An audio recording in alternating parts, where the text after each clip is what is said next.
Hey besties, today we will be talking about the disadvantage of a polygamous home and how it affects the children and their future.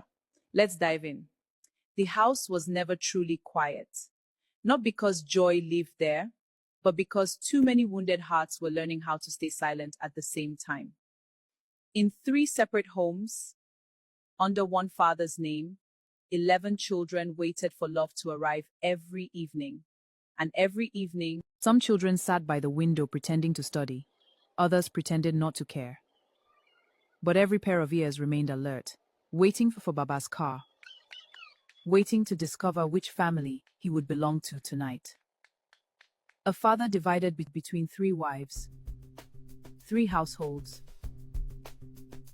and expectations no human being could carry equally. Amina learned young that affection came in portions, measured carefully, distributed cautiously, never guaranteed. Tonight, she held on to a small hope. Maybe Baba would notice her drawing. Yesterday, he forgot her birthday. One apartment carried the smell of spiced chicken and fresh rice. Another carried only tea and yesterday's bread. One wife received apologies wrapped in gold jewelry. But the silence in both homes was deafening. Another received silence, so often it became part of the furniture. The adults believed the children were too young to understand, but children notice everything, especially the shape of unfairness. Mama, why does Baba laugh louder in their apartment than in ours? Oh, Yusuf, it's because he is more relaxed there with his friends. I see. Some mothers cry so often, their children eventually learn to recognize grief without seeing a single tear. Like, comment, and subscribe to get the next episode. That night, Amina heard crying behind her mother's locked bedroom door for the very first time. And something inside her changed forever. A child's innocence rarely disappears all at once. Mommy, are you crying? Please open the door. I can hear you. I'm here. Please, Mommy, let me in. I know you're sad. I'm sad too. Please open the door. Sometimes it leaves quietly through a closed door. Some children stop asking questions when they realize the answers hurt more than the silence. Become experts at comparison long before adults realize they are watching. Not because they want to compete, but because survival teaches them to measure love carefully. Received more time, who received softer words, who received remembered promises, and who learned not to expect anything at all. Baba's car finally stopped downstairs. Immediately the apartment changed shape. Yusuf straightened his shirt. Amina hid her drawing beneath a cushion. He's here! Their mother checked her reflection in the dark television screen, then quickly looked away. Some women stopped recognizing themselves slowly, one disappointment at a time. But tonight, Baba entered carrying shopping bags. And smiling. The younger children gathered around him immediately. Juice. But in homes accustomed to emotional drought, even tiny gestures arrive like rain. Then Amina noticed something. Every item had already been opened, the labels removed, the bags wrinkled. These were leftovers, things first taken somewhere else. Children notice hierarchy through details adults consider invisible. A half-full perfume bottle, used wrapping items. Love arriving second. Baba's phone vibrates. He smiled instantly before answering. Not the tired smile he brought home. A lighter one. Younger somehow. He only laughs like that with them. Thanks for following the second part of this story. If you want us to continue the story, like, comment, and subscribe to encourage us. Thank you. Their mother continued serving dinner, as though she heard nothing, but her hands began placing food onto plates too quickly, rice spilling over the edges. Pain often reveals itself through ordinary movements first. Before tears, before anger, before words. Baba, are you staying tonight? I'll see.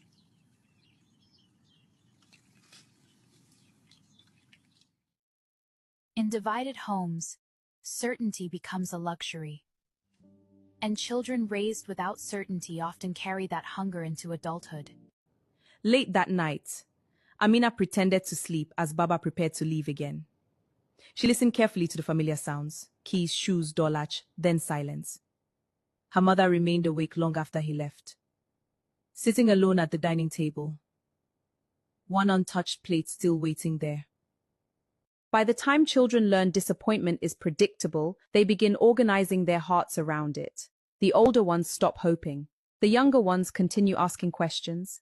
The mom with the young one housed and litters. The mothers learn how to survive humiliation quietly enough not to frighten their children. Children ran excitedly toward fathers holding cameras and flowers. Amina sat quietly the second row, gripping her certificate tightly, waiting. Every time the auditorium door opened, her shoulders lifted slightly, then fell again. Absence becomes loud during important moments. Fight, especially public ones. Especially childhood ones. Finally, event ended. Photos flashed their children. That night, Amina removed her certificate from her school bag and placed it quietly beneath her mattress. No one asked to see it. No one knew she had ranked first in her class. Some children become high achievers for a gloriam, or heartbreaking reason. They believe excellence might finally make them visible. Thanks for following part 3 of this story. If you want more parts to be posted, please like, comment, follow, and subscribe. Let us know you are enjoying the story. Thanks. Hey besties, let's continue with part 4 of our story, the disadvantage of polygamous homes. In polygamous homes, children often grow up competing against invisible people they never chose to resent. Amina visited Baba's other apartment for the first time in months and immediately understood something painful. The other children were not happier because they were better. They were happier because Baba looked different there, lighter, present. Their walls carried framed family photos. Their refrigerator was full. Then she noticed a drawing on the wall. One of Baba smiling beside children. Only those children, not her. Nothing wounds a child more quietly than realizing they exist outside someone else's version of family.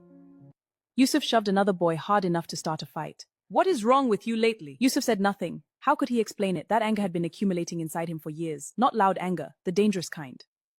Yusuf, I need you to talk to me. Silent.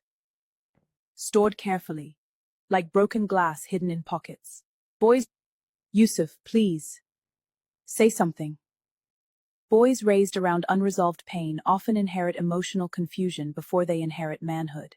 Families divided by one father often develop invisible borders. Different routines, different loyalties, different versions of the same man. And eventually, the children begin crossing into each other's worlds. For the first time in years, all 3 households occupied the same space. Too many children, too many mothers, too much history compressed into one living room. The adults exchanged polite smiles. Sharp children studied one another silently, comparing clothes, confidence, comfort. Children can sense inequality within seconds, without anyone explaining it. The family all seated together after so many years. Baba is not feel too well and called for everyone. Baba speaking, my children, I'm happy you all have grown up to be big brothers and brothers, looking all beautiful and handsome like your father. The first time Baba apologizes for not treating them equally when they were growing up. He was just a man with too many things to handle at the same time. Work, family responsibilities, and so on.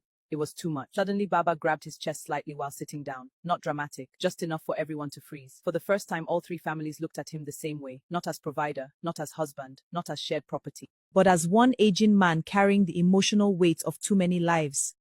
Even the strongest men eventually discover something painful. A divided life extracts slowly. I think he's too tired, let's allow him, go get a rest. The girls sat quietly together. Not enemies. Just children surviving the same confusion from different apartments. And perhaps that was the cruelest part with each other. They hated the imbalance surrounding them. Hey besties, welcome to the final episode of Disadvantage of Polygamous Home. So Baba got so sick, all the other children had gone back to school. Only Amina and her siblings were still around, as the others were already married. So Baba was left for just Amina and her mom and siblings to take care of. Amina stopped going to school and focused on a roadside business to take care of her father. Amina works in the market to support her family. Her elder sister is married and her mother is getting old and tired. After a long day, Amina returns home to care for her father and her younger brothers. One of her younger brothers, Yusuf, had stopped going to school too and started learning how to barb hair at a barber shop close to their house. Then a handsome rich guy drove past your spot and saw her. Welcome, fresh and hot for you. Smells amazing. He asked if he could invite her out for a date or just a catch-up talk because he liked how smart she speaks and yet hustling out there in the sun. Mom, I met a guy at work today. He's really nice. Oh, Amina, that's wonderful. You should get your hair done and look good for your date. You've been so busy with the family you forgot about yourself. You're right, Mom. I'll make an appointment. Please, my daughter, take your time and study this man, okay? Don't rush anything. Try to know what his intentions are and his beliefs about marriage. I don't want you to end up like me, okay? Amina, you look so beautiful tonight. Thank you, Aaron. You look very handsome. I was wondering if we could date seriously, like a real relationship. I will think about it, Aaron. He finally invited her to his mansion for them to talk. They drove there together. The house was so beautiful. Amina was amazed. They had a seat at home. Aaron asked Amina what is her dream life. She told him she wants to go back to school, finish her university, then she can do business in a different level. Aaron sent Amina to school and was taking care of Amina's mother and siblings because their father finally passed away. She focused on her studies.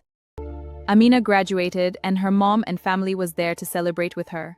Aaron was out for a business trip. She graduated with a first class. Thank you, Mom. I'm so proud of you. Aaron sent her a car as a graduation gift.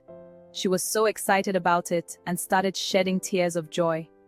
Her mom and family were so happy. Finally, Aaron was back to the country. First thing he did was to call Amina so they could meet up. Amina, it's Aaron. I'm back in town. Can we meet? Great. See you at the usual spot. Aaron and Amina went for dinner that evening. They had missed each other so much. Thank you, Aaron, for sending me to school, supporting my father's funeral, and taking care of my mother and siblings. Anything for you, my love, Marek. Aaron removed an engagement ring and proposed to Amina. She was so emotional and finally accepted to marry Aaron. I will marry you. Amina went home excited and showed her engagement ring to her mom. Mom, look, Aaron proposed. Oh, Amina, it's beautiful. I'm so happy for you. And her mom was happy for her and told her Aaron is a good man. And the mother advised her daughter to get back to business so she can be making her own money and not only depend on the husband because he is rich. Aaron opened a restaurant for Amina and handed her the keys and documents. Everything was set already. Amina, it's all yours. Oh, Aaron, I can't believe it. You deserve it. Aaron asked her to stop crying, go back home, rest and prepare for their wedding, which is few days from now. He wants a fresh bride, not a tired bride. Oh, thank you, Aaron. Finally, the D-Day, Amina and Aaron got married and celebrated in front of the whole family.